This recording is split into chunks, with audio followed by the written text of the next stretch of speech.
I think I've always just been drawn to the stage, connecting with an audience and seeing the joy that you can bring to them. I've always found myself in those opportunities.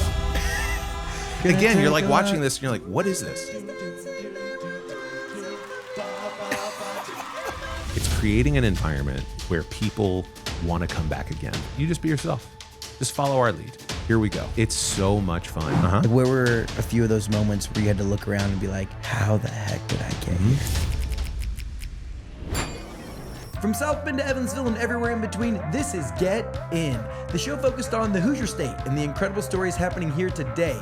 I'm Nate Spengel, founder of Get Indiana, and I will be your host for today's conversation. My guest today is Ryan Ahlwardt. He is an Emmy-nominated host, an acclaimed singer-songwriter, and a former member of the vocal group Straight No Chaser. He is currently the host of Indy Now on Fox 59 and CBS 4, where he connects with thousands of Hoosiers daily through his warmth and wit. Ryan has performed on some of the world's most prestigious stages alongside legendary artists and continues to release music that resonates across generations. We're going to talk about how he ended up as the host of Indy Now. We're going to talk about his crazy journey through showbiz with the group Straight No Chaser, and just talk about, he's been a resident of Fisher since 1992, I believe. Yeah. So we're going to talk all things Indiana. Ryan, welcome to the show. Thanks, Nate. It's good to be here. What an intro. Wow. Yeah, there we go. Love what you've done with the place, dude, too, by the way. This is the first up. Everyone, please look at wherever you're viewing the show. We have a backdrop now. We have some of our favorite Indiana merch. We have our team picture over here where we went to a golf outing. It's cute. Yeah, dude, it's fun. I love it. We got backlighting and stuff. It's all coming together. It's legit. Yeah. We have up 1% better. Get production value, 1% better each show. There we're you good. go. Yeah. And when it comes to production value, that's something you know a ton about because you have been performing on stages of all shapes and sizes for most of your life. Yeah. Where did your entrance into performance start? In the interior of a Volkswagen van in the middle of Germany when I was probably 5. My dad was in the Navy. So growing up in the military was all I knew. And I clearly remember, I do remember this, doing a funny voice, reading one of my favorite books and making my family laugh. And I remember being like, let's see if I can do that again. And that has led me all the way to where I am now, 44. I think, as long as I can remember, I've been on stages. I peed my pants in a bunny outfit in first grade in front of my entire school, and it's a miracle that I'm still performing and entertaining today. Wait, what? Yeah. We have to, because you were nervous or for a good laugh? It was part nerves, but we had the cast party before the show. My character's name was Benjamin Bunny, and I was in a full bunny outfit, blue shorts to designate, of course, that I was a male bunny. And I just got squirmy and had to go. And I remember looking over at my teacher who was in the wings of the stage. I'm like, I have to go to the bathroom. She's like, your line's about to come up. And I was like, great. Said my line, just totally pissed myself. Did it go line then pee or pee then line? It was line then pee. And then it was just absolute shame. And my sister stood up, God love her, in front of the entire assembly and was like, Mom, Ryan just peed his pants. But I was back the next year. Next year I was Winnie the Pooh. And now wait, not Winnie the... No, it was... With an H at the end. With an H.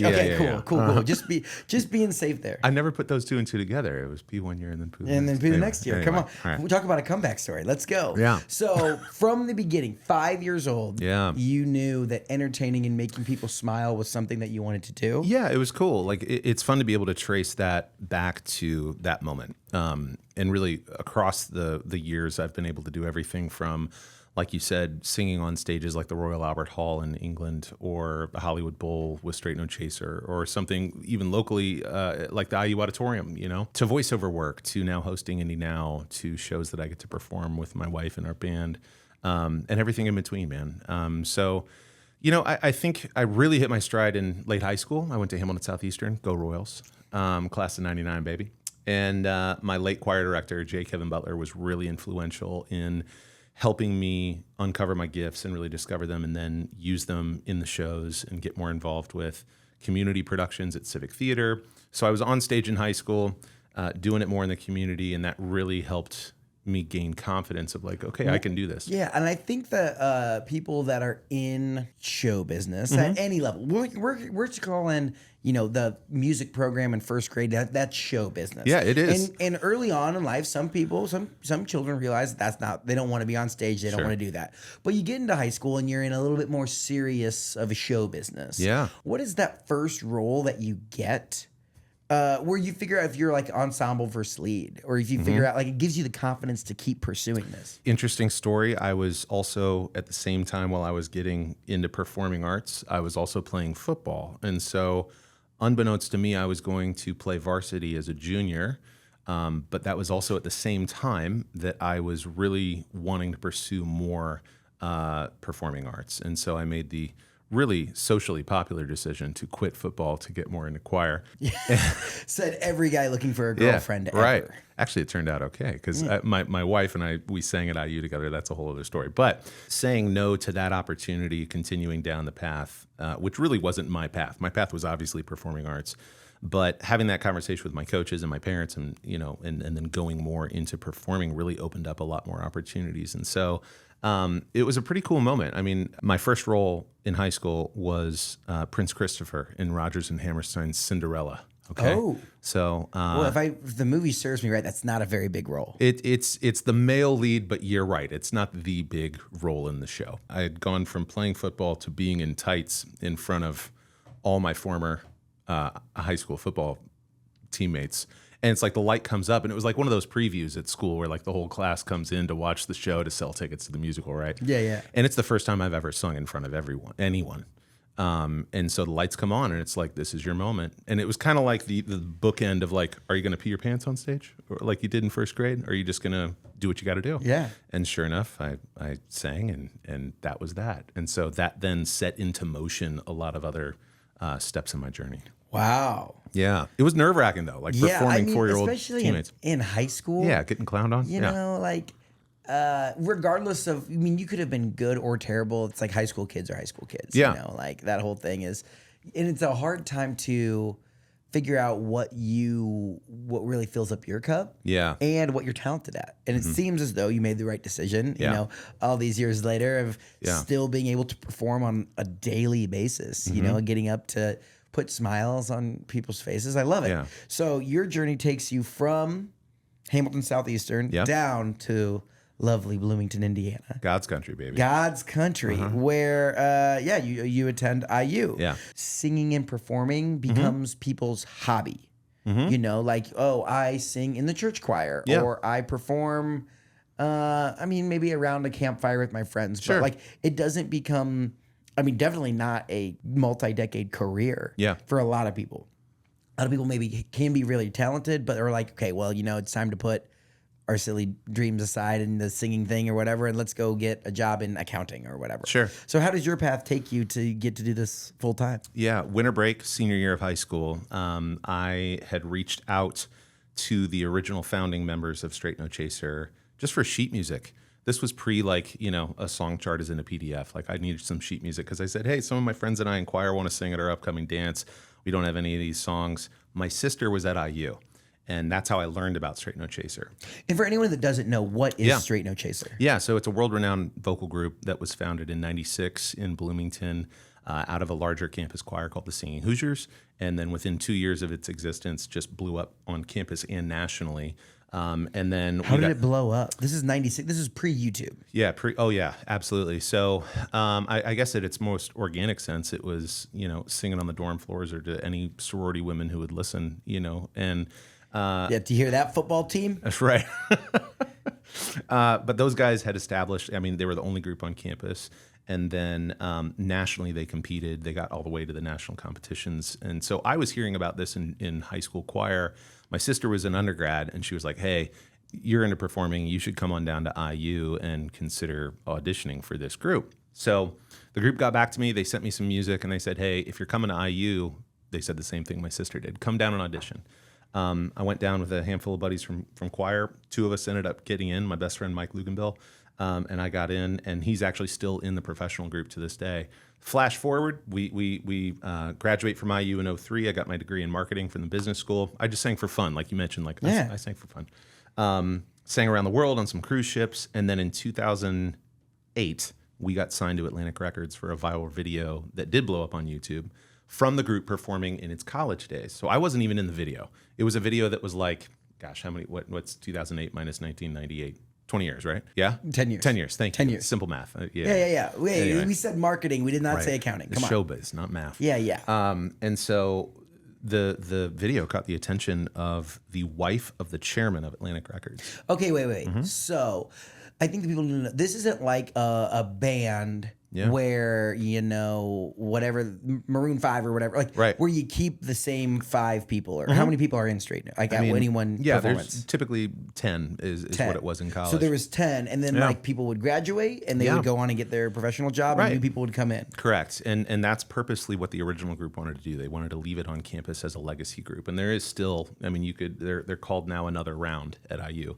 But another another Straight round. No Chaser did end up, came off campus. Yeah, because we got the record deal, and at one point there were like 2 groups with the same name. It was like Indiana University Straight No Chaser, and then like the professional group, and so we helped them change their name, and basically, And they became Another Round. Yeah, That's kind of sick. It's a pretty cool name. Yeah, and those guys especially sound if they great. performed in the round. Correct. There you go. See, you get it, Nate. Yeah, come on. So it was really one of those things that, there were a handful of music students, at IU, an amazing music school, world renowned.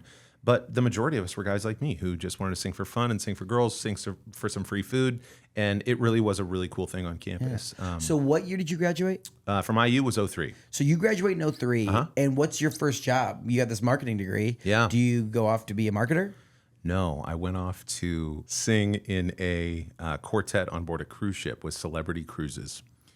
With 3 of my buddies from SNC at IU. So, but at the time you're like, okay, I sing for fun. How does singing for fun get you on a cruise ship in the middle of what ocean? Northern Pacific, and then Caribbean, and then Baltic and Atlantic. So we covered a lot of them. Yeah. You're traveling the globe singing as someone who said, I sing for free food and girls. Right. Yeah. We had a friend who was a year older than us, Mike Landau. Shout out to Mike. He went on and auditioned as he was graduating and got on a cruise ship. Then he approached the cruise line, the director of entertainment, and was like, hey, I've got some buddies back at my alma mater at IU that, they're looking for a job. And the guy was like, great, put together a group. And so Mike came to Bloomington and taught us like every 50s and 60s doo-wop song he could. And we were his first group. And now he's got an entire business where cruise lines will give him their entire fleet and say, book all of our entertainment. No way. Who He's is now Mike crushing it. Landau? Yeah, it's called Landau Music, Landau Music. It's out in San Diego. And we were his first ever group. And within like 3 months of graduating, we were singing for people all over the world. I did that for about a year and a half. And I think we went to like 70 plus. How often were you home? There was a pocket of time in between the 2 contracts that I did where I was home for a bit. Well, like you don't get to you don't get weekends. No, it's like a 6-month contract. You go out and you perform. You're just on the water for 6 months. Yeah. Holy smokes. Yeah, it was amazing. It was really a paid vacation. And what was great was I was doing it with 3 of my friends from IU, and my wife, then my girlfriend. She was an activity staff member, so I would be waking up at like 2 p.m. And she would have already led like 4 sushi demonstrations or bingo rounds or whatever. Yes. But it was great. I was with my girlfriend and three best friends. That is pretty sweet. It was like amazing. Little gap year post college. It was perfect, man. Like I would never give up those years for anything. My dad, it was funny. He and my mom came on for an anniversary cruise while we were entertaining, and he said, "Man, when I graduated college, I went on a steel ship in the Navy, and here you are on like a floating city. Like totally. We were both on the water, but 2 totally different scenarios. Yeah. That's wild. So it was amazing. You spend roughly 18 months. Yeah, meeting people from all over the world. Yeah, and singing. entertaining. But this group is not Straight No Chaser. No, it was a subset. We had to come up with a name. And it was around the time that IU was doing really, really well. And it was the year that we went to the finals where we lost to Maryland. And our studio engineer, shout out to Dave Weber at Airtime Studios in Bloomington, he was like, "Hey, what do I call this project, guys? Because we think, hey, we're going on a ship, we need a CD to sell." And the IU game was on, and we were like, "What about the Coverdales?" After Tom Coverdale. And we're like, that's kind of got like a 1950s kind of doo-wop sound to it, like the Coverdales. That's kind of cool, and it's an homage to IU. We're like, okay, great. We didn't have a better band names. So we're like, all right, call it the Coverdales. And no one called us the Coverdales on the ship. It was always Cloverdales or it was just always getting butchered. And we're like, whatever, it means something to us. Yeah, you know, exactly. And were you selling CDs? Yeah, it was wild, man. Like now that when you really think back, I could write a book about that chapter. It was so much fun. We met so many different people from all over the world. And like you said, it's like we're getting paid to do what we love to do as a group of friends, see the world. And, when you're 21, 22, it's like you aren't, there's no way you're going to have your entire life mapped out. Yeah. And so go see the world, Yeah. Go have fun. And like, even if you weren't making $1 million, you were still, all your travel is like covered. Yeah. Room and board covered. Yeah, it was great. You're singing. I mean, how did you ever did you get days off? We got a lot of days off. My wife still doesn't let me live that one down. She was like, I worked like 70 hours a week doing, bingo and sushi demonstrations. And you sang every 4 nights. Like, we sang about 5 hours a week total. Stop. Yeah, it was pretty great. So like as like the main stage show would let out, we would be in like the coffee lounge, just snap and sing an acapella for like 30 minutes for people who wanted to have like a nightcap or whatever. But that's a pretty sweet gig. Dude, we would Shout get out our schedule like sent to us underneath the door in our cabin every night, and we'd open it up and we'd say, "Oh, day off in Aruba." Or it'd be like, we're doing 3 poolside sets tomorrow at 2. Oh, gosh. Yeah. But it was so much fun, man. That's so cool. Okay. Yeah. So you get to the end of that, 18 months, and you decide, maybe it's time I traded my sea legs and come back on dry land. Yeah. So 2 of us decided to move back to Bloomington and start a band called the Mitchell Street Band. And we played like the Bluebird, and we played all over Indy, Lafayette, a couple gigs in Chicago, mostly Bloomington. Again, you said I sing for fun. Yeah. Yeah. But how do you end up, why? So I think I've always just been drawn to the stage. I've been drawn to connecting with an audience. I've always found joy in performing and the rush of being on stage and connecting with an audience and seeing the joy that you can bring to them. I've always found myself in those opportunities. Yeah. And so, I had a day job. I worked at the IU Auditorium. Shout out to Doug Booher, who still works there. Doug, who still runs the auditorium, gave me an opportunity to open up for the Beach Boys over homecoming one year. And I was, I'm like, what? He goes, you got 30 minutes of music you could play on stage at the IU Auditorium for the Beach Boys? I'm like, what are you talking about? They're one of my favorite groups of all time. I was like, yeah, whatever you need. I do not remember our show. It was me and I had a trio at the time, drums and bass, me on guitar and singing, and it's all original stuff. And I do not remember being on stage. It's more like a snapshot than it is a video in my mind. It's just a blur. And then I get to sit in the audience and watch the Beach Boys without an intermission, put on like 2.5 hours worth of music. And it was one of the best concerts I've ever seen. No way. Yeah. It was like, again, shout out to Doug, who gave me that job and gave me that opportunity. That's crazy. People just gave you, not gave you, because you're earning it, because you're, very, very talented, and you're continuing to pursue this dream. Yeah. So it's like, I love the gratitude, the Hoosier, humility. Yeah. But on the other side, it's like, how easy would it have been to just be like, I'm going to go work in marketing at XYZ company? Well, I went into marketing because my sister, who was a senior when I was a freshman at IU, I'm so glad that we got to share that 1 year together in college.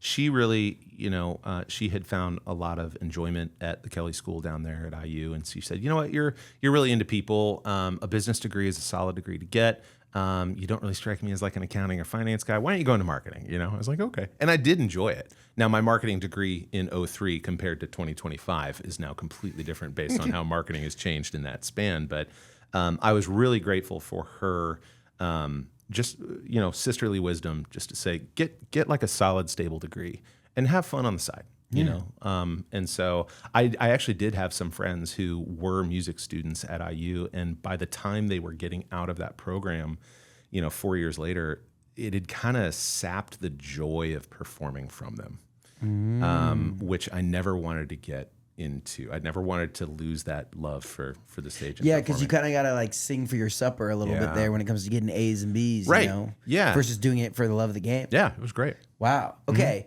So at some point, then you're working in Bloomington. Side note, I'm loving this right now. This is so much fun. I mean, by the way, shout out to the DePaul Tigers. I have no qualms with you, and your coffee mugs are nice. there we go. Come on now, Tigers.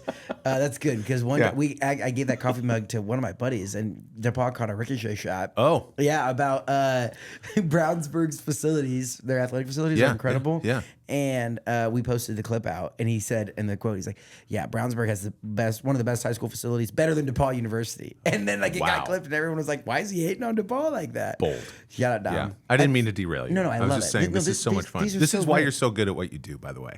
Like seeing you from afar, and I'm so glad we got to meet a couple of months ago and just get to know one another's stories a little bit over coffee. But like, it has been so cool to see you blown up. It really has been. Like my friends are like, "Have you know Nate Spangle?" I was like, "I don't know him, but I'm going on his podcast." They're like, "What?" Let's So go. it's cool. Yeah, Dude, it's fun. And like, I don't know. I love being curious and hearing about people and their story and all that jazz. And it's fun, you know, and I don't know, you get your reps in and then this is my stage, you know? Yeah. Like, this is my, That's great. Granted, now the stage is a little prettier in here and we got a bunch of cool you got stuff. some backlighting. You got Yeah, some we're working. audio just proofing. You It's know, nice. get a Soundproofing. little 1% better every episode, right? you That's go. where this stuff's actually going to be mounted up in here once I find out where to buy command strips out around here. Look at you. We're going to be ready to rock. Let's dive back in here. Yeah, go ahead. You're living in Bloomington. You're working at the auditorium. Yeah. You get a chance to open up for the Beach Boys. That's pretty awesome. But at some point, Straight No Chaser, is it still going on as an IU on-campus Yeah. thing? Yeah, and we were definitely those older guys who had graduated and now they're on campus again. And like the younger guys are like, "What are you doing here?" And we're Like, bro, you need to graduate. Like, you need to grow up. You leave. I was there for about 15 months. And I said, you know what? At that point, my then girlfriend, now wife, had moved from her home in Cleveland to set up camp in Indy to be closer to me. Things were definitely moving in the direction of all right, we're going to get married. And so I moved back home to Fishers. And within probably 2 years of that, maybe a year and a half from that, we had started volunteering with a outreach ministry for high school kids called Young Life in Fishers. Fell in love with that ministry from a volunteer perspective. And then like 3 months after we got married, I was teaching guitar and voice lessons at a local music studio in Fishers. And I got the phone call from one of the founding members of Straight No Chaser, a longtime friend of mine, who said, "Hey man, so we're getting signed to Atlantic Records." And I'm like, "What?" He's like, "Yeah, you know, the videos that I've been sending you, like how they've been growing on that website, YouTube." And again, it was like YouTube wasn't a thing back then. Like it wasn't what it is now. And I'm like, "Yeah, but what's going on?" He's like, "Well, one of these videos blew up and got like millions of views. And the chairman of Atlantic Records wants to sign us." And I'm like, "Well, what's everybody doing? Aren't we like all over the country?" And he's like, "Yeah, we got to figure that out. But we've got 2 spots that we're trying to fill. 2 of the guys in that original video couldn't do the opportunity." And so I immediately said, I was like, "Well, have you talked to Mike, my friend that I made the group with however many years prior?" He was like, "Yeah, and he's in." I was like, "Well, then if Mike's in, I'm in." And it was kind of like getting picked last in dodgeball. It was like the last spot, but it was great. I was like, "I don't care what getting picked last. It's fine. I'm in." Yeah. So my wife. How about those 2 guys that said they couldn't do it? What the world? Yeah, kind of an interesting story. That's a whole other story, but it's my wife came home from work that day and I was like, "So I think I got signed to a record deal or something with Straight No Chaser." And she knew all those guys. She was in the women's acapella group called Ladies First. And she was like, "Oh, that's awesome. What does that mean?" And I'm like, "I have no idea. I just know that I got to be on like a conference call here in the next week or so to figure some things out." And then within about 3 months, we were signing contracts in New York City, and that started To Atlantic Records. Yeah. Like, okay, Yeah. give us a perspective of like what that looks like. You go from Sure. you know, you're working with Young Life and you're Yeah, working at a music volunteering. studio. Yep. Like you're kind of not that those are very, very fulfilling jobs, but Right. probably not the most lucrative jobs. One was I was volunteering just because I loved it, and then the other one I was paying bills, trying to figure out, okay, what am I doing as a career now? Yeah. And then you go and you're staring down a record deal from Yeah. Atlantic Records. 3 months into my marriage. Was it like, did they want to hear you guys perform before they like committed to anything? They wanted to hear the group perform live because they had seen the success of the viral video. And the song that went viral was a Christmas song. It was called The 12 Days of Christmas. And it's this mishmash of probably like 9, 10, 11 Christmas songs all mashed on top of each other. And oddly enough, throwing in Africa by Toto. That was a popular song that the group performed at IU. The irony is that original group in that concert, they were trying to put Toto to bed. They were trying to put Africa to bed and be like, this is the last time we're going to sing it. We're done singing it. We're tired of singing it. And then now, still to this day, the group has to sing that song. They have to sing that one? Yeah. Which is a great song to sing. Personally, it's not as good as Rosanna, but Africa is still great. It's a good song.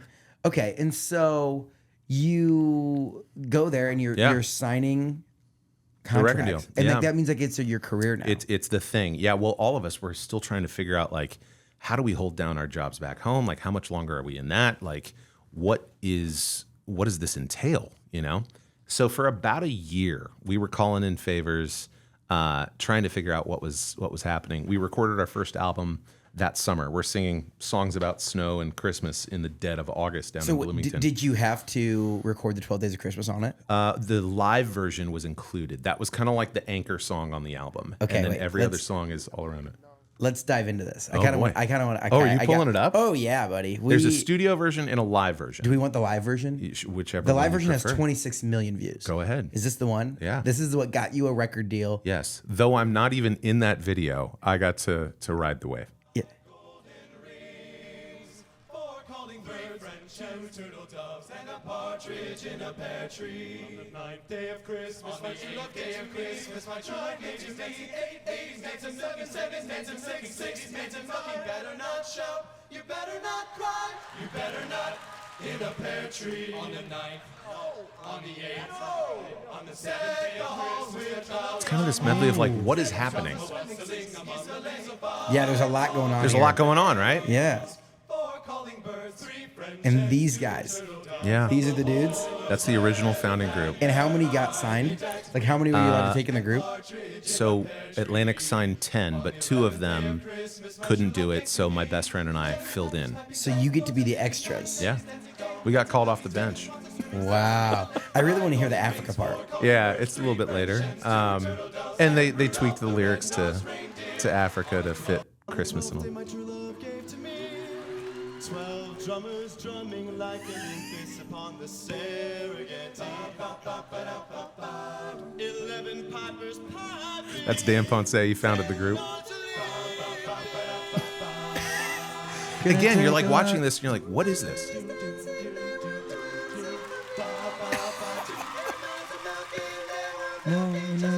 All right. You get it? I get it. Yeah. Okay, that was not exactly what I was expecting. Yeah. But so it was to the tune of Africa, Yeah. but it was the 12 Days of Christmas. Correct. Incredible. And for some reason, it worked. That's YouTube. That's the internet. That's the internet. So and you end up, but what does it mean when you sign a record deal? So basically, you're committing to a certain amount of songs that you're going to deliver to the label that they're going to then figure out what they're going to do with. So they gave us, it was not a huge risk for them to take us on. The advance they gave us is nowhere near probably what they pay other acts. And it's 10 guys. You think, but you are now a professional musician, right? But yes, technically, but we're not living off that money. We're just trying to figure out okay, we got a label or we got a record to make, and we need to go promote that. So the rocket didn't really leave the launch pad for about a year and a half as we were recording and promoting, and we did our handful of gigs, and then Christmas ends and we're now what? We had been #1 on Amazon, iTunes, all this stuff. We got to be on the Today Show. We were singing for you were on the Today Show. Yeah, that's sick. Actually, fun fact, Kathy Lee Gifford, who hosted it at the time, she named the nickname of the group's followers on air. She was like, what do you call your fans? And we're like, we don't have a name yet. She's like, you should call them Chasers. And we're like, that's great. And now still there's a worldwide Chaser community who've been around since 2000. Shout out Kathy Lee. Yeah. Long time listener to get in. And shout out to all the Chasers because, man, they're some of the most supportive people that we got to meet. So you're going around, you're doing all this stuff. Yeah. When does it become, hey, I can live off of this? The full-time gig. Yeah. Probably 2009 was a huge year for the group. We did 3 albums, a PBS special, a 75-city tour. 75 cities in the fall. In a year? Yeah, and that was still a growing phase for us. We were like, okay, here we go. Hold on. 2010 was probably, I would say, the first year that we were like, whew, okay, we all are making good money now. This is working. Is the 10, are they those 10 still together? If you were to see the group on stage now, I believe 4, maybe 3 are founding members. Okay, well, at that point, though, in 2010, you had the same 10 that signed the first deal? Yeah. Okay, so everyone's sticking together. It's a grind. It's but at the end, are you friends with everyone? Yeah, I still am to this day. Yeah. So like you're getting to travel the country and grind. It's almost like that startup, but your startup is music. You know, like that's exactly what it like is. you're in the trenches grinding, making this thing happen. Yeah. When we went from 1 bus to 2, it was huge, man. We're like, You had 10 guys on one bus. yeah, and our crew. It was a lot. Like we were tight quarters. Dude, but we would play any venue. I mean, I think our first gig that we ever did from a promotional standpoint was the Best Buy in Bloomington, like at the bypass, like for like 15 people singing like a couple songs to like just promote our album. It's like, you can buy our CD in Best Buy. And then flash forward, you know, we're selling out venues all across the country. Where was like on that journey where it was started to be a rocket ship? Like where were a few of those moments where you had to look around and be like, how the heck did I get here? There was a really powerful moment for me on stage at the O2 Arena in London. Now, it wasn't our show. We were opening for Barry Manilow. Bro, Barry sells tickets. Barry's got a fan base. Even to this day. That. Barry was at that point managed by our manager. So we were kind of like a sister act, brotherly act to Barry. He lent us like his master recording for one of our albums that we then built an arrangement around his voice with him and all that. Anyway, so it's the first time we've actually met him. I think it's the second or third show that we've opened for him, but it's the first time that we've actually spent time with him. And at soundcheck, he taught me a lesson that I still think about to this day, where he had one of his team go out to like the farthest out row in the stadium. There's like 25,000 people in this stadium, right? You know, and it's soundcheck, so it's empty. And he's like, go like far away and tell me, does this look on stage? Does this look like we're friends? Does this look like we know each other?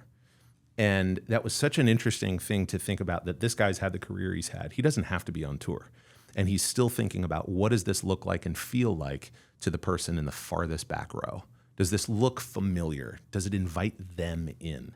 And that really stuck with me to this day of the concept of playing to the back row. That's, again, goes back to my joy of connecting with an audience, thinking through, what is this performance? What's in it for that person? Not what's in it for me as the performer, but... Or what's in it to the pit tickets down front that's, you know, they're paying... Right. Yeah. Yeah. It's like, hey, the person who saved up their salary for however many weeks to come and get a shot at this. Correct. Are you still performing for them too? And so that was a really powerful moment. But I remember being on stage and seeing just this sea of people and being literally in awe of it, of just like what you said, Nate. Like, I'm here right now. Like, I'm in London in front of 25,000 people singing and entertaining them. And it was like this kind of... it really was like a spiritual moment for me, like a still small voice kind of prompted me to think like, there's a stage even bigger than this prepared for you. And it was this powerful moment of like, okay, I'm going to file that one away and try to process that. And it turns out, I think, looking back, that is now the phase that I'm in. So it's kind of like I got that premonition, so to speak, back in 2012, let's say. And now 13 years later, I think it's really coming to fruition with what I'm doing with Indy Now. Because I'm in people's phones and TVs all across the state of Indiana. I mean, we have people watching nationally, you know, streaming the show. And so it's just wild. I never could have believed when I was 17, really hitting my stride in high school, that I'd be doing what I am today. When you gave up playing football, and then you have to go out and sing in front of your buddies while you're wearing tights. There you go. And now you look back full circle, and it's like, from, you know, getting the opportunity to sing for food and sororities in college. And that worked out too. Great. Yeah. And then a cruise ship. And I think there's like this powerful message of never being bigger than the opportunity in front of you and just continuing to work. That's a good word. And you never know what doors are going to end up getting open for you. Yeah. And I mean, how many different, at the time, so this would have been, 3 or 4 years after you graduated. How long was it? It was 3 years? Graduated in 03. Cruise ship was through 04. Back in Bloomington for a hot minute in 5. Signed in 08. 08, so 5 years. Yeah. 5 years post-grad. If you would have been a jerk or you would have been lazy or you're not dedicated, like, there's only one spot left on the bus. Right. It's like you easily could have been, you know what? Nah, not Ryan. Anybody else but Ryan. Like, because I'm sure there were lots of other alumni. Sure, yeah, and that's a good point too that I've heard from other professionals in not just TV, but voiceover world or music songwriting. It's like your talent is only 20% of the equation. The other 80% is that people want to work with you again. Yeah. It's that they want to come back in the podcast room and be like, Nate's great. Yeah, absolutely. Whatever he needs. You know what I mean? Or let's get that guy. What's his number? Oh yeah, give him a call. Yeah, yeah. And so it's that relational skill. It's not just being on stage performing and entertaining. It's especially it's today in 2025. Oh, yeah. Like you think of the best example is like I just watched Happy Gilmore 2. Great movie. Great movie. Not as good as the first. It's a very good movie. Not close. It's a very good movie. Till I think the end. To an extent. Last third's a little slow. Yeah, the last when they start. I'm going to backtrack. It's a good movie. It's a good movie. It's a good movie. When they start playing golf, I'm kind of like, it's a little bit. But what I loved about it is it's all basically Sandler, like people that he's just become friends with. Yeah. And it's just like people that he wants to work. Like, he is so set. He doesn't have to work. No. He doesn't have to go make any movie. He spent a long time making whatever movie that they asked him to make.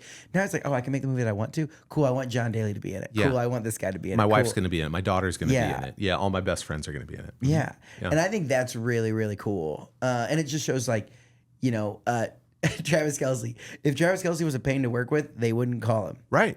Like he wouldn't get the spot in there. Exactly. And I think to my parents' credit, really even to my grandparents' credit, just really fostered within me from a very early age, not only a love for music, specifically my late grandfather, but also just like really good, solid family values. Yeah.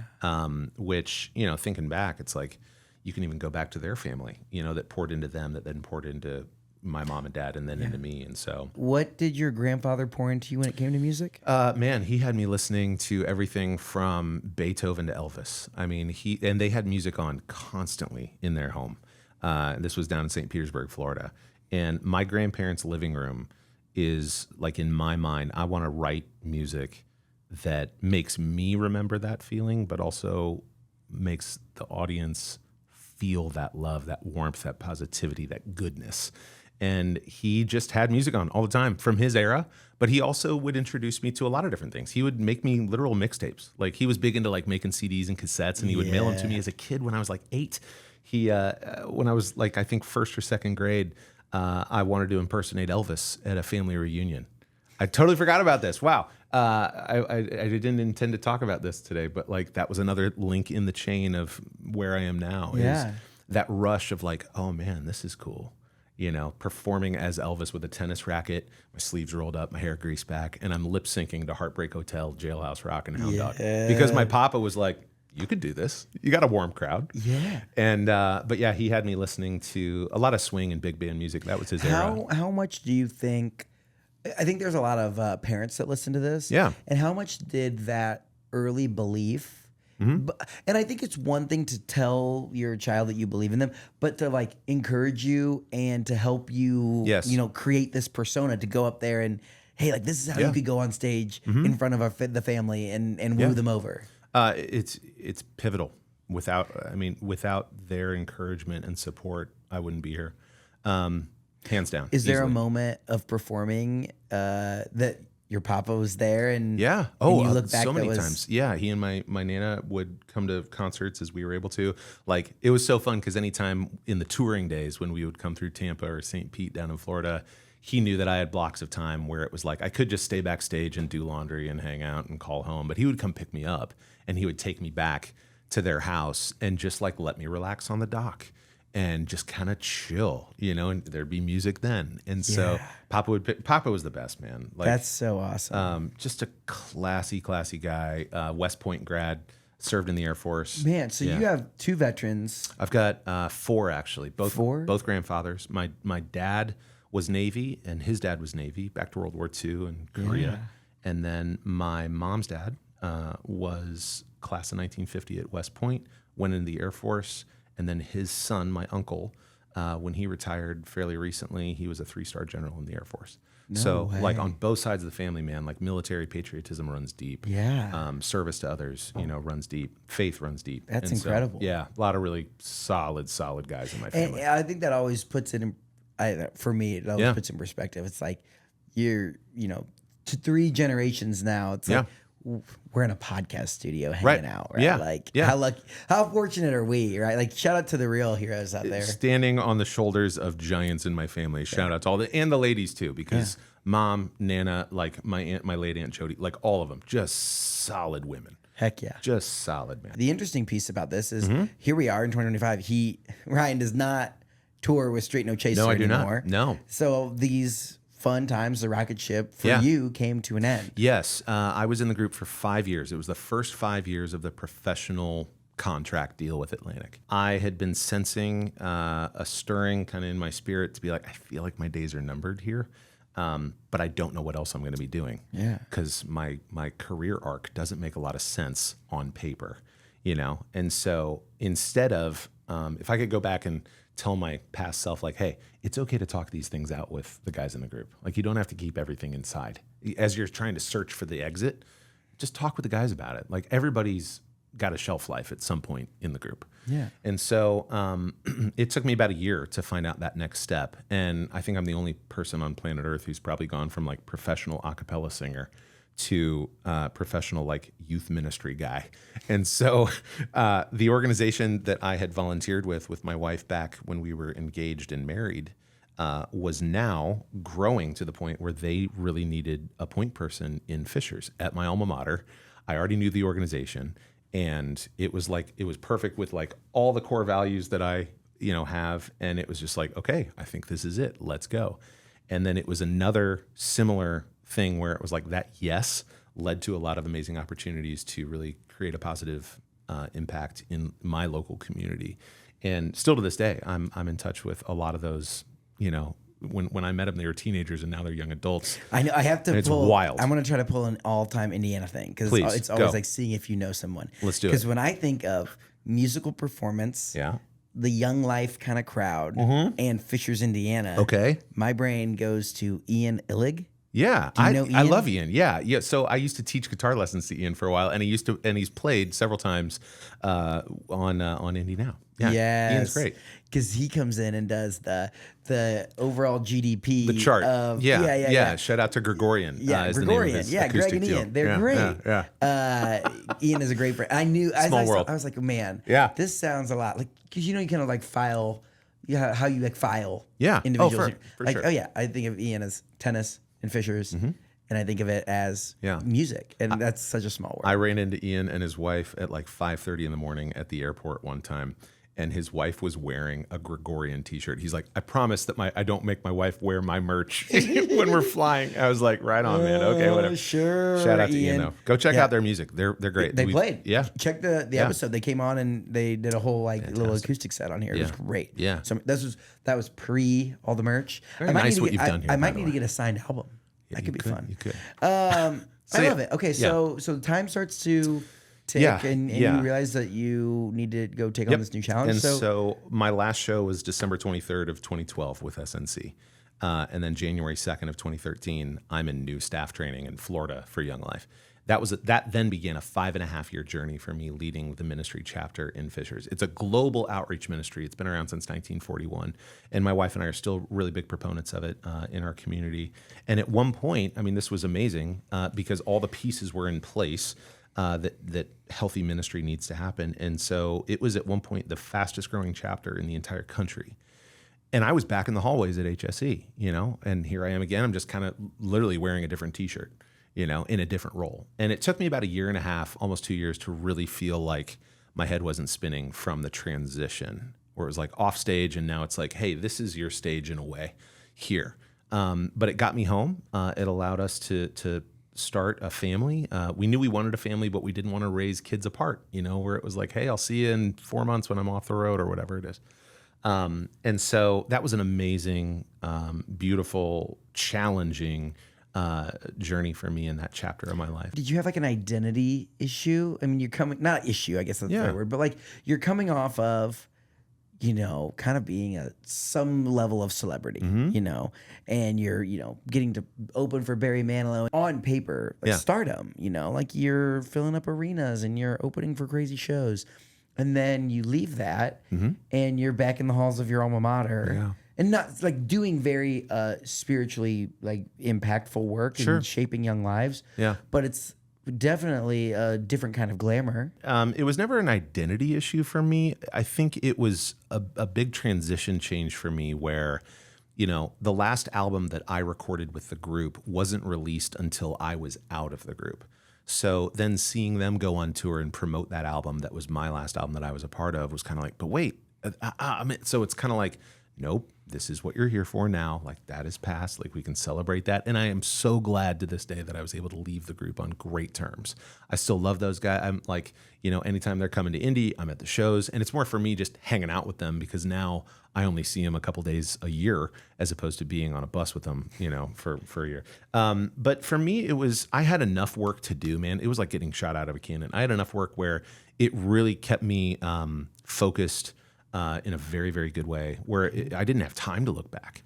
And then it's like, and then our daughter Olivia shows up and it's like, whew, okay, new responsibility. So for me, it wasn't necessarily a crisis of identity. I think it was just a whirlwind of, okay, what am I supposed to be doing now?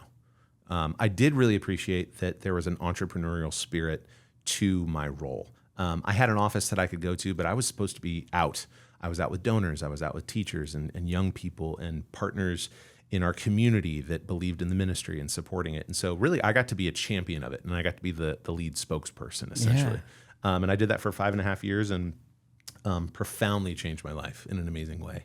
And like I said, I'm still a big supporter of that ministry. Yeah. And so then this would have caught you up to what, 2017, 2018? Yeah, 2013 through June of 2018 was my Young Life chapter. Yeah. And then when that was coming to an end, was this another moment of reflection and figuring out what's next for you? No, it was really, I had been doing a couple other things on the side that I honestly stumbled into.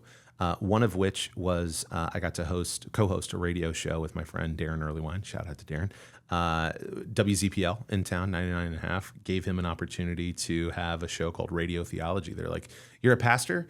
He had a ministry called Pub Theology at the time where he would go into bars and kind of have an event and like have more of an uplifting message than like a full-blown sermon and meet people where they are. And one of the people who was a big champion of that was Dave Smiley. And he's like, let's get you a show, man. And so Darren called me and he was like, I need a wingman. I was like, okay, well, what do you need? He's like, someone to like write jingles and be funny and kind of just go along with me when I need someone to go along with me. I'm like, okay, cool. So I did that for about 1.5 years on the side. So I was behind a microphone, just again, fell kind of into it. At the same time I was doing... You know why? I wonder if it was like, who'd be really fun to do this? Like who'd be fun to work with on this? Ryan would be very fun to work with on this. It goes back to be someone who people like to work with. Right. Yeah. Be the person be top of mind to get the phone call. I also fell into voiceover work. I got to voice an animated mascot for a company. It's a small business company called Thrive, Thryv. And they were creating a little mascot with the team that made all the M&Ms, the animated M&M commercials. They hired that company to create a little orange little character, and they needed a voice.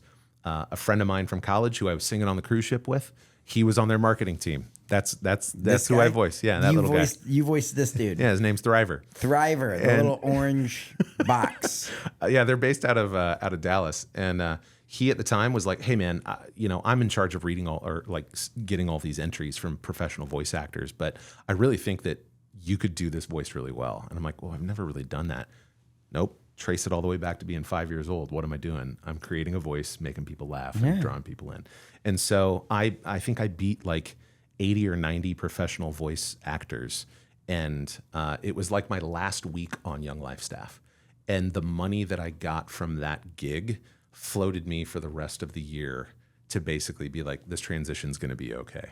And so there I am recording a national ad campaign, having never done it before. And it was kind of like, well, time to learn. And so I still do. I do a lot of voices for, I do some character stuff. I do a lot of commercial stuff regionally. I do some nationally as well. Where could we hear your voice? Oh my gosh. Today in 2025. Yeah. All the Zubu stuff for the Indianapolis Zoo. I'm on Royal Caribbean's website. Thrive, I do a lot of internal corporate stuff. Lake City Bank commercials. Shout out Lake City Bank. Gosh, I've done stuff for the State Museum. My son has done an ad for the State Museum. And so, Wait, what? Yeah, he was the voice of a kid who was excited to see Santa at their train exhibit or something That's last year. sick. So that's something that I really get to enjoy doing too. So that floats you through Yeah. till the end of the year, Yeah. makes that transition a little smoother. Where does this next opportunity pop up? So I doubled down on me with my wife's encouragement. I'd always been doing gigs. I'd always done a gig here, a gig there, with my guitar in my hand. And I just found myself, I'm either on a stage, behind a microphone, or holding a guitar. Like one of those things is happening usually almost every week in my life now. And so I decided to go full tilt, self-employed creative entrepreneur. I started a Patreon community where I was drawing a lot of Straight No Chaser fans to be like, hey, you remember me from SNC? Now I'm doing my own music. If you want to come support it, here's a way you can do that. And still to this day, I've got community members who go all the way back from I think I started in 2017. And then voiceover work, private gigs, emceeing and hosting. I had the radio show. And so there was enough diversification in the portfolio of work that when COVID hit, and everything dried up, I think I lost 40 gigs like that. 40 gigs that were on the books dried up immediately because no one was doing live events anymore. And so I knew that I had to pivot. And I will never forget this. I had a gig scheduled that night when everything shut down. Indiana was like, hey, everybody stay home. And I was like, well, I'm just going to try to go live on Facebook and see what happens. I was going to do a gig anyway that night. Might as well just, take some time and do that. And then sure enough, it was around that season where everyone's just in the same boat, just living off their phone, playing cards, hanging out as a family again, and I'm their entertainment.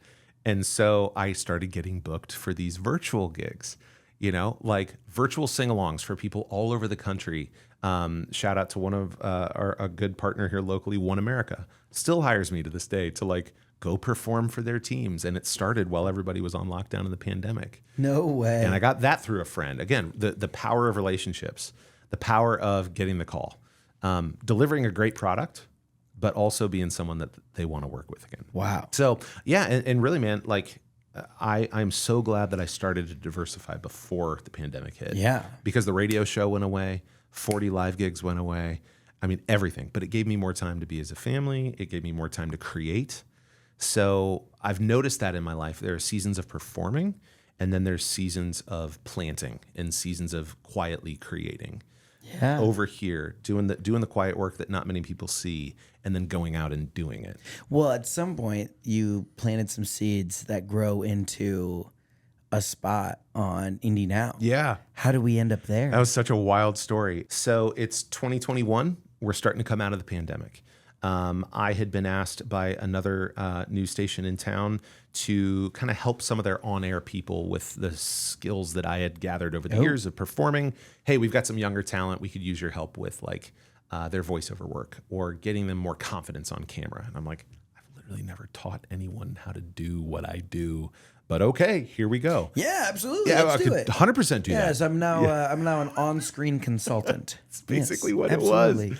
And I would occasionally co-host on that station's lifestyle show and perform and co-host.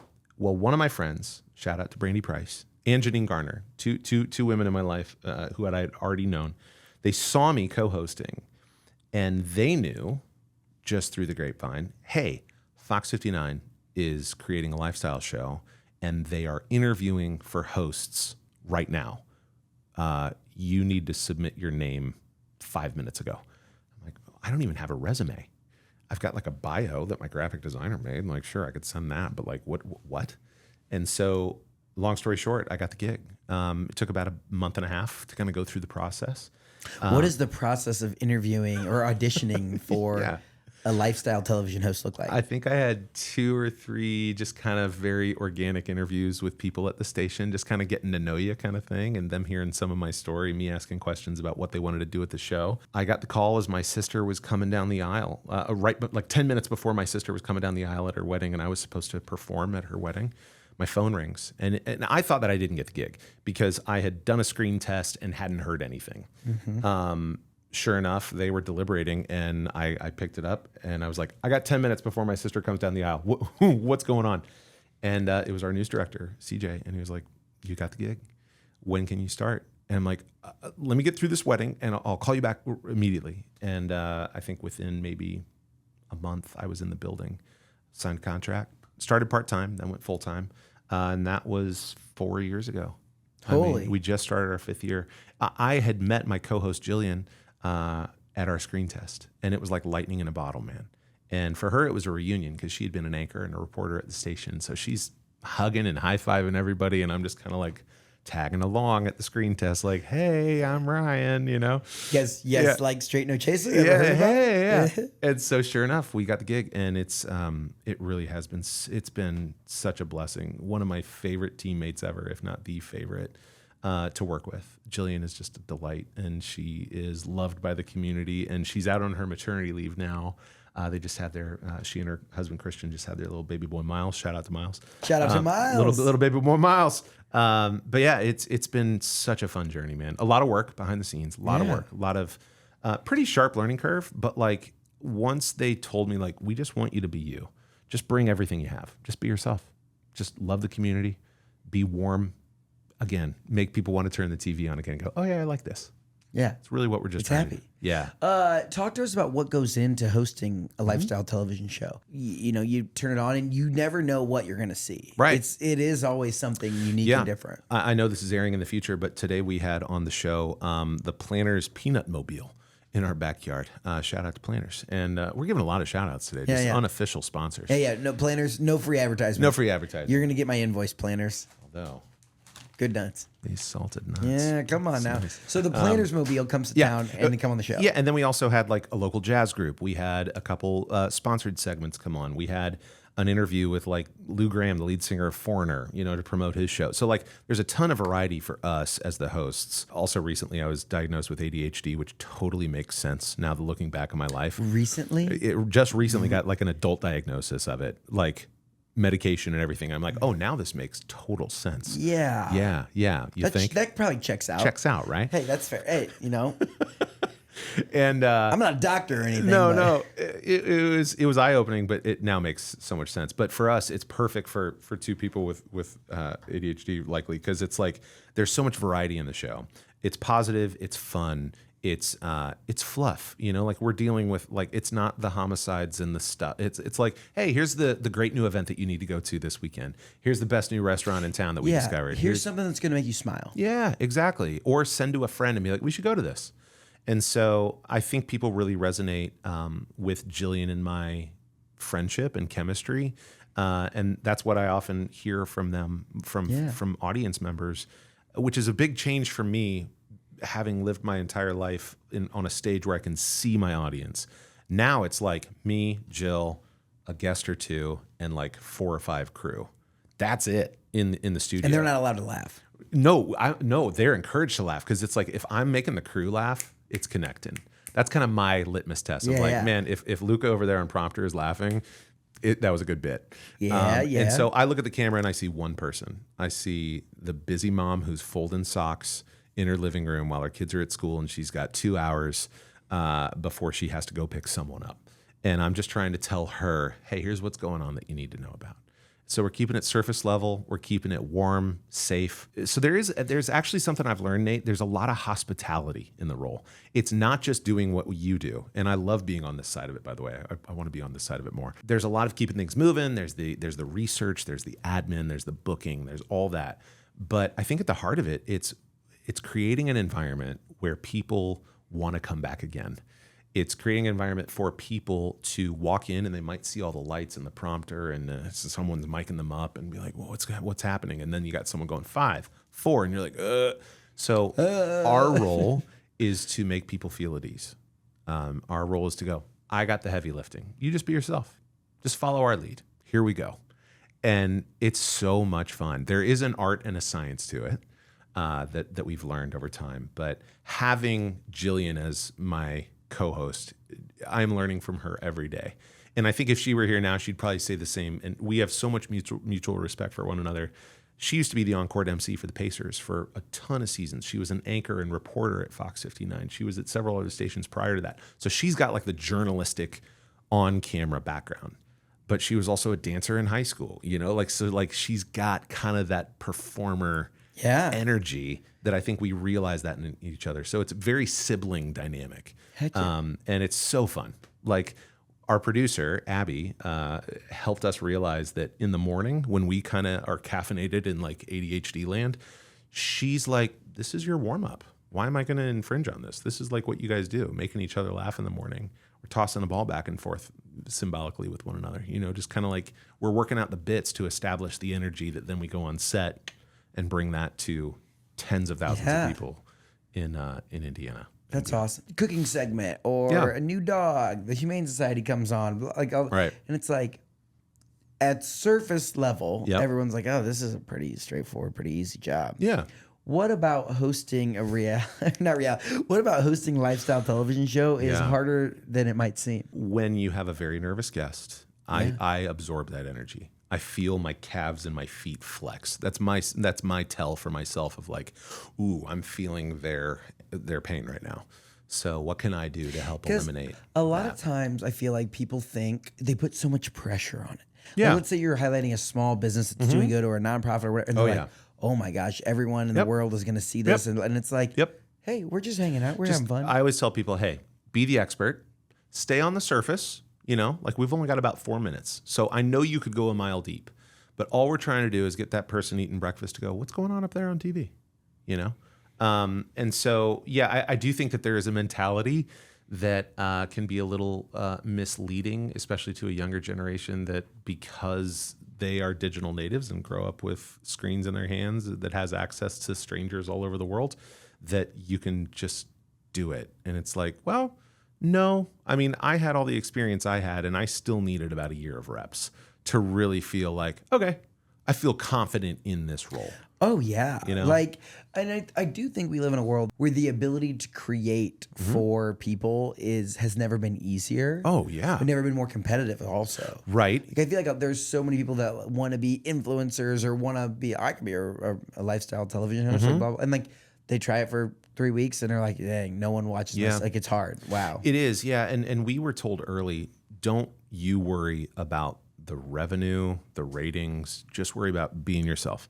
Bring the best version of yourself to the set every single day. Let the sales department deal with the revenue. Let the ratings people deal with the ratings. Like, you two connect, be authentically yourself, be engaged. Like, I've learned so much about just active listening. I mean, and again, it's like every segment is different. And I think that's good for my personality and for Jillian's personality too, where every day is different. But I do like opportunities to be able to pause during the day, come do something like this, go to, someone in Hancock County and go hang out at their place of business and get to learn what they do and then highlight that is really, really cool. And it's like, well, I love Indiana. I've been here since '92. I love connecting with an audience.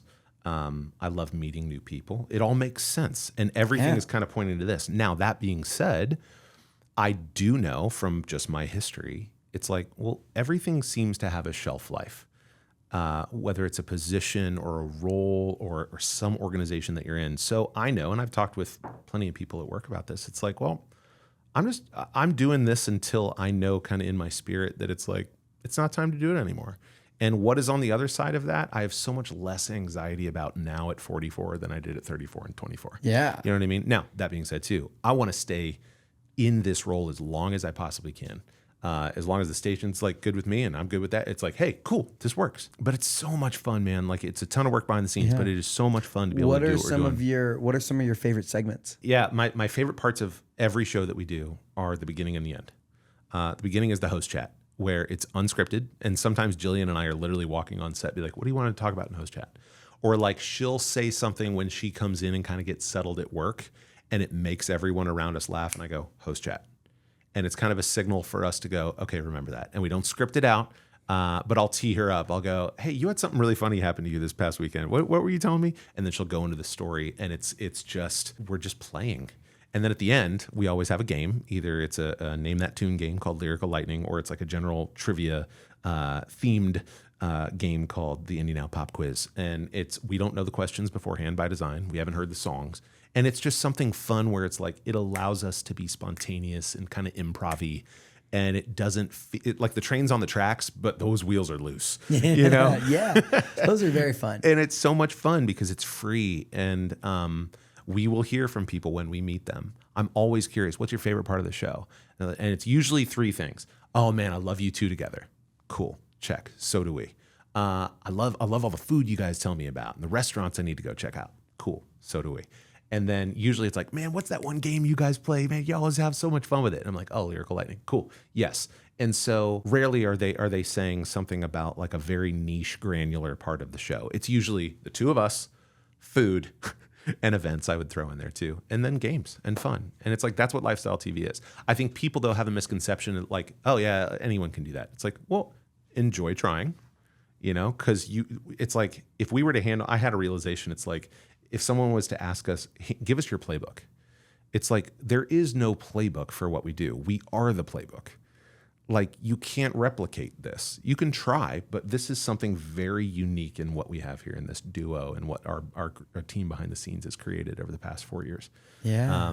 And it works. I mean, you see it. Like, people literally will have a mom and pop or a sponsored on the show, and they're getting phone calls or emails before they even leave the building for sales. You know, of like, oh my gosh, I was on and I've already sold like 16 things of apple butter. You know, it's like, it works. And so for us, that brings us a lot of delight too, to know that local TV works. And I mean, especially in a time where the local media landscape is just interesting. Yeah. And, you know, I would say like influencers can kind of like play in this realm too of like, Sure. you know, like the lifestyle influencers, lifestyle television. And it's like, how do you incorporate more social media as well as your, you know, making sure you have a fire show and a great relationship with your co-host and the whole 9 yards. Yeah. It's a lot that goes into it. There is. And People think it's just all just trying this food and petting this dog. yeah, we do a lot of that. And I mean, sometimes the dogs do things that you're just like, I had no idea. They make it better. It's Yeah, like, right. Oh, I didn't see that coming. For us, that you mentioned competition earlier. Yes, there is more competition. But I turned a corner recently just in my life where I'm like, I'm not really trying to compete with anyone else. I'm really not. Like, I know that I'm competing for your attention, which is the most valuable currency, because time and attention, we're never going to get back, right? Amen. And so for me to be invited into your living room or your phone or your breakfast experience or whatever every day, that's an honor. Like, it's a privilege. It's a right that or not a right, but it's a privilege that we take. You don't very take it for seriously. granted. And so it's like create the best product you can. Connect with the people in a way that is remarkable, that makes them want to keep coming back. We put out 3 episodes a week. I mean, we're at over an hour today. Yeah. You know, like we're taking up over 3 hours of people's time every single week in their earbuds. That's valuable. Whether or not like if you're the your target demo is like a mom folding socks that are in between kids going to pick them up. It's like, there's someone working in Excel spreadsheets right now listening to this show. Yes. Like, oh man, these guys, they're fun. And like, we appreciate you. Yeah, we do. Let it be known. We appreciate you. You rock. Make sure you're using your pivot tables on your Excel spreadsheet, right? Apple S often. And there we go. Yeah. Okay. One more interesting piece before we get to kind of some of the fun segments here at the end. Yeah. Not only do you host a lifestyle television show, you also have a standing show performance. Up at Feinstein's? Yeah, at Hotel Carmichael. In Carmel. Yeah, my wife and I have been doing it for about 2-ish years now. We have 2 show concepts. One is called Indy Nights, and that is a full band variety show that we host, and then we'll bring in special guests. Like, for instance, we've had friends of ours just over the years. Some we just met over the past year, some we've known since IU. And we'll have everything from magic to singer-songwriters to piano players to everything in between. Have you ever had someone name high school mascots as a segment in your variety show? Nate, I haven't. Have your people call my people. Yeah, come on now. That'd be really, it's always It's scary. amazing. Because what if someone gives a hard one? But I say I still retain 80% of them. Yeah, which is incredible to me that you can do that. What a weird party trick, right? It's awesome, though. Yeah, right. And I love it. Honestly, it's the niche differentiator. But it's quirk and it's sincerely you. Well, I've That's done what it. people I've resonate done it with. since college. Like So I'm cool. not so good with names. Like Yeah. I just like names are just kind of in one ear out the other. Yeah. But I'll always ask, where are you from? And they'll say, oh, I'm from Fishers. And I'm like, oh, are you HSC or Fishers? And you're like Tigers or Royals. And, Yeah. and like, You're like, and then they're like, oh. And they then the next time I see them, I go like, let's go Royals. Yeah. Like, oh, that dude knows me. It's Yes, great. it's an anchor point. Yeah. It's for them to go, he's even remotely invested in me. Because I do think we'll wake up and we'll look through the world through our lens. And it's like, if you can help people in their lens, like you're the guide, not the hero. That's a big game changer when you can be the guide and not the hero. Because so many people are like, oh, like they want to be helped. They like it when influencers, and I know that I have influence. I wouldn't say that I am an influencer in the digital sense, like, hey, like follow me on whatever. You can at Ryan Songs. You should do that.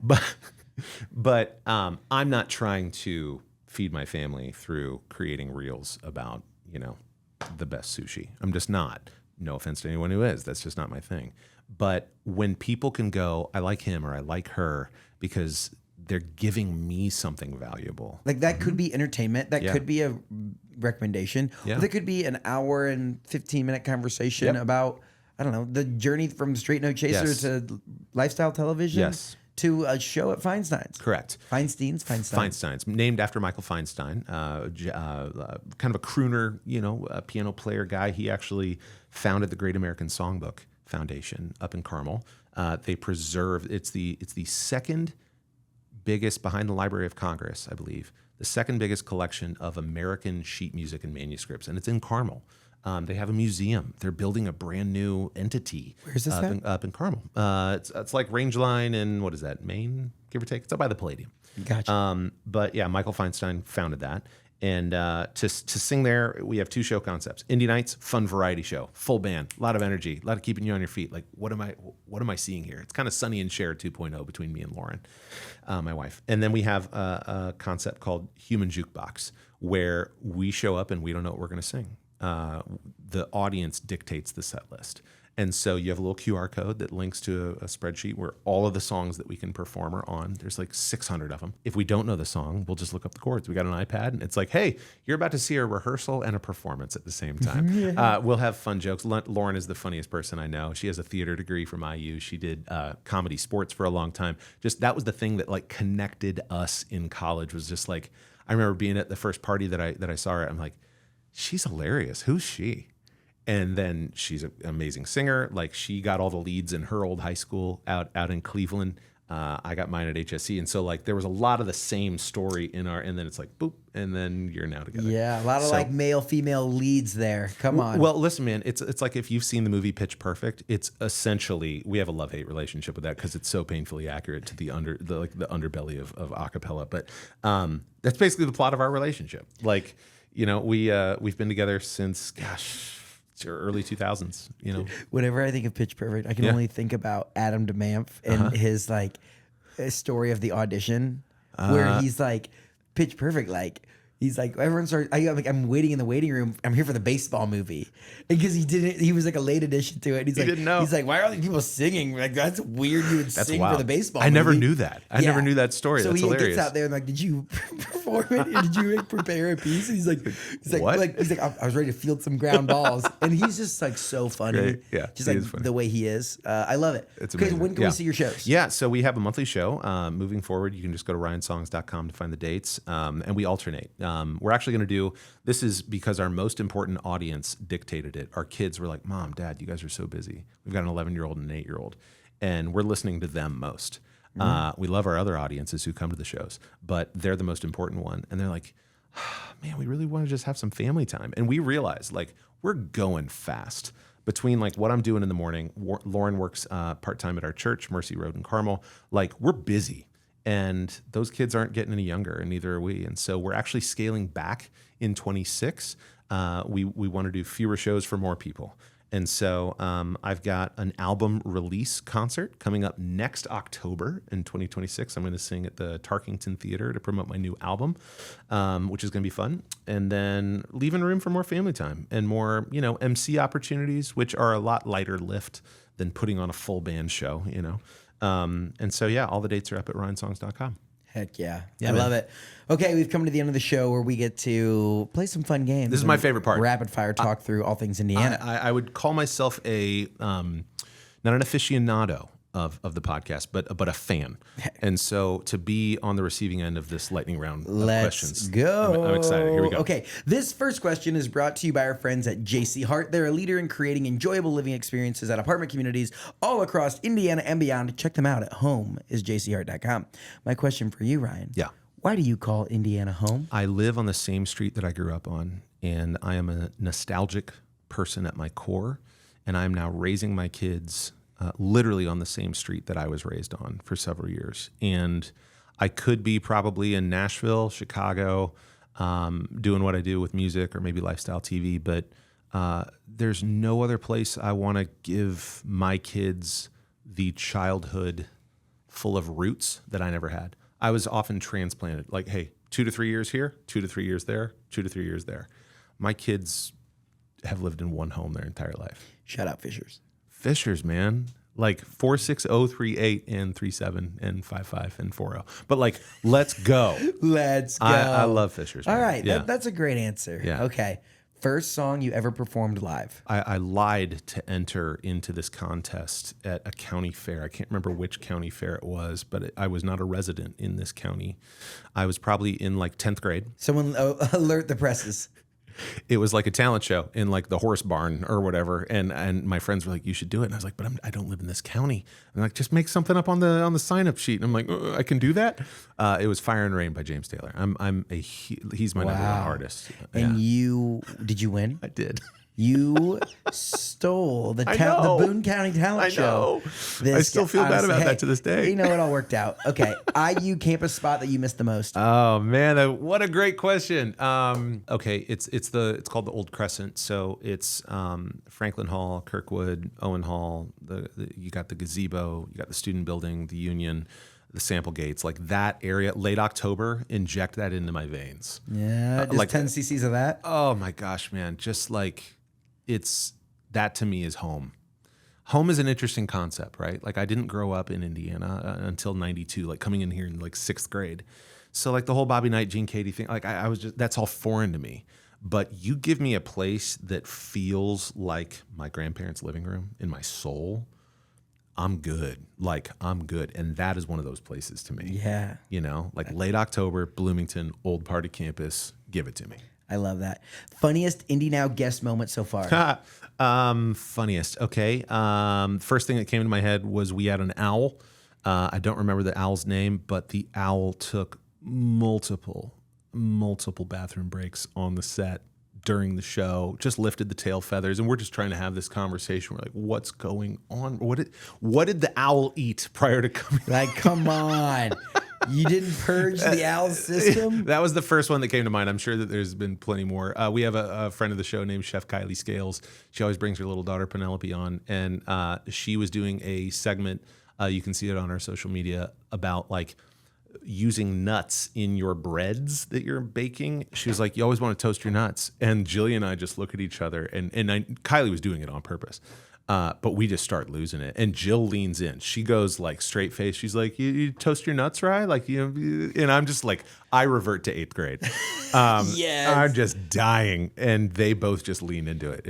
And you're just like on television, thousands of people. Yeah, I love it. Toast your nuts. Toast your nuts. We have planters. Yeah. Honey roasted. Hey.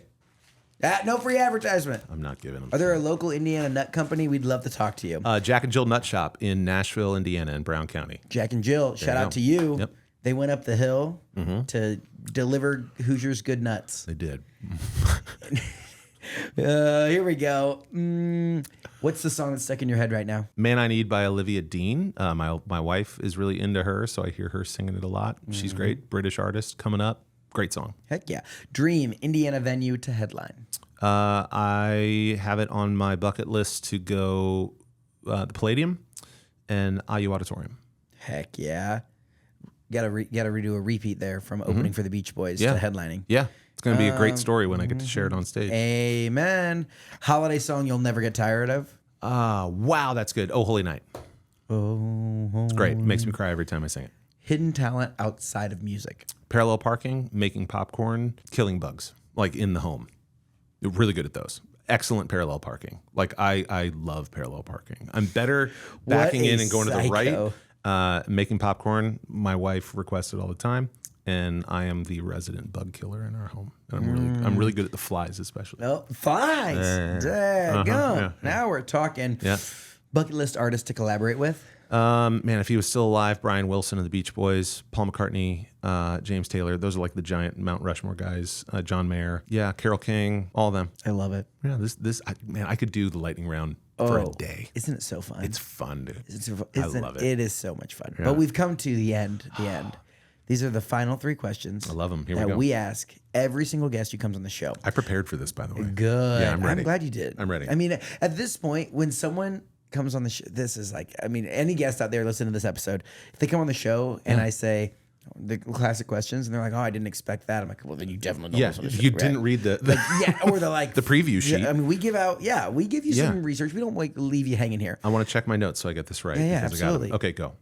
So, you've been a lot of places. You didn't come to Indiana until 92. You traveled the world singing on cruise ships. did. And you traveled the country and the world singing for Straight No Chaser. Yeah.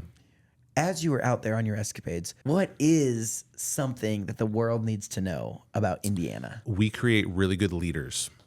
And it is a space where you can create. So there's two kind of different things. You're welcome for Abraham Lincoln. Yeah. He's my number one president. The boyhood home. Come on. We didn't talk a lot about the Presequential podcast, but it was a journey that my friends Blaine, Russ, and I did where Blaine and I read a biography on every American president, Washington through Obama, and discussed their lives, legacies, and little-known facts, and had a cocktail that president enjoyed while we were doing it. And it was we read 21,000 pages over the pandemic and recorded 3 seasons of the podcast. I was just thinking about that the It was other day. incredible. It was so much fun. So I'll send it to you, the Presequential podcast. But learned a lot about Benjamin Harrison. We got to go do his episode down at the Benjamin Harrison home. But yeah, we create great leaders. When I was thinking through this question, Lincoln's my number one. The world wouldn't have Abraham Lincoln without Indiana. There's just the basic answer. But we also innovate and create, and we have an environment for entrepreneurs, specifically creative entrepreneurs, who change the world. Madam C.J. Walker, good grief. You like doing your hair? You got her to thank. Amen. Just one of many. First self-made female millionaire. Yeah. Yeah, that's pretty incredible. Yeah. Right here. She's amazing. Indiana Ave, baby.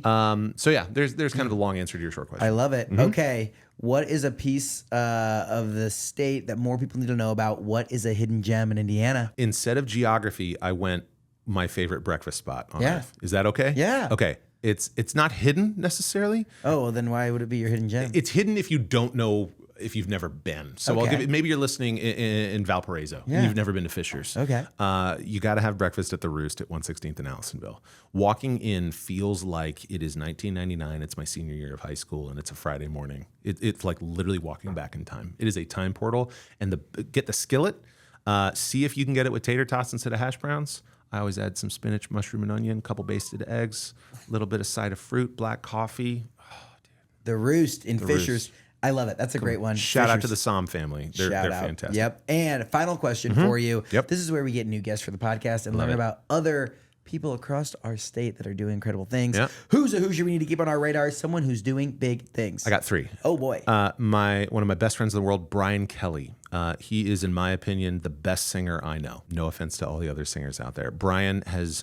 This is not the ex-Notre Dame football coach that's now at LSU. no, Different Brian he's Kelly. also an IU grad. I've known Brian for 25 years, Fort Wayne kid.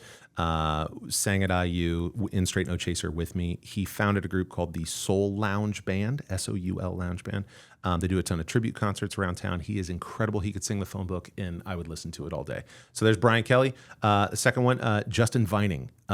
He's like the TC Steele of our generation. If you don't know TC Steele, look up an amazing painter, prolific, connected, humble, hungry. He's a beast with a paintbrush. Yes, he was one of our early episodes. This might be like 5th or 6th episode in the studio. Go back and listen to it. Justin rocks. Proud Triton alumni. Oh, is he? Justin and I, we went to a Really? school, 70-ish kids per graduating class, and both of us end up connecting here and are in like the artsy kind of space in Indianapolis. Did you see that he painted the mural In Edna on Green? Yeah. Come Yeah. on now. Shout out to Justin. Shout out. And last and certainly not least, my dear friend Megan Mellinger. She is a dear friend of my wife and I, but she is also my graphic designer. She does all my like web merchandise, cover art for my music. But she's also, and I'm putting this out there so she and I can do something with it.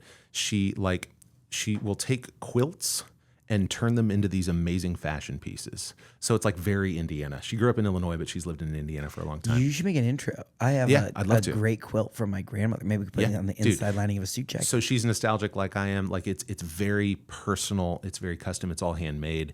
And her creative company is called Deep End Creative Studios. Yeah. But that business that we are actually talking about is called Lucky Lee. And so, Heck yeah. Megan Mellinger, Justin Vining, Brian Kelly. Amen. And this one guy named Nate Spangle. Ha! He's fantastic. What a guy.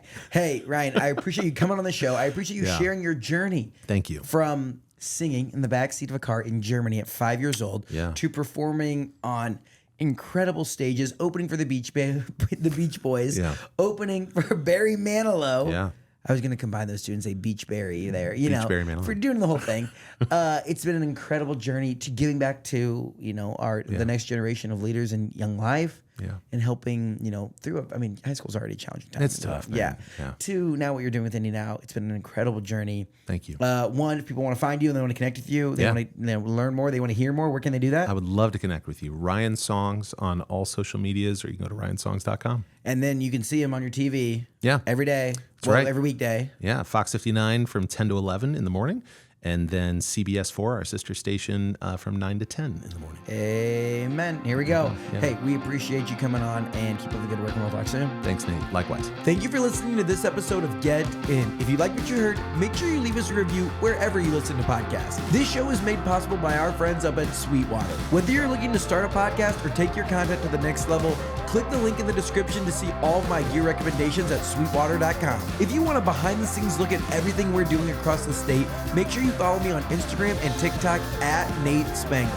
Thank you so much for listening and being part of what makes the Hoosier State great. We'll see you next time here on Get In.